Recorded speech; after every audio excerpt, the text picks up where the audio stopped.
नमस्कार जय जगन्नाथ मु चिली स्वागत करुच्ची मोर आउ एक नुआ ब्लॉग रे मुझे आपण मानक किसी शेयर करने चाहूँगी। जीवन में केबे केबे एमिति भी मुहूर्त आसे जो मुहूर्त के आम हसिया चाहिए भी हसी हुए ना कि किसी भूलिया चाहिए भी भूली हुए ना। किछि लोक आम जीवन में आसती आम हृदय एक स्पेशल जगह नियंती आमको निजर फील कराती भल पाती हसाती पुणी कौन हुए ना दिने से अचानक दूरे जाती किसी रिजन थाओ कि न थाओ तांकर मन भरीगला सी अचानक दूरे जाती किंतु बिचरा हृदय वा दोष कौन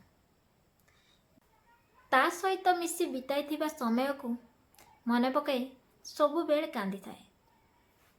सी एटा बुझीपारे कि जी आमको छाड़ी चलीगला सी आमर केबे नथिला आज आमर सी केबे आमको छाड़ी जीवन सेथिपाई तो भगवान श्रीकृष्ण कहते जी जीवाकू चाहूँगी ताकू जीवाकू दियंतु कहीं ना बाध्यबाधक कौन सी संपर्क बेसी दिन रही न थाए। कौन मु ठीक कहली तो जदि वीडियोटी भल लगी था गोटे लाइक शेयर एंड सब्सक्राइब करने जमार भी भूलें। देखा नेक्स्ट वीडियो रे। जय जगन्नाथ।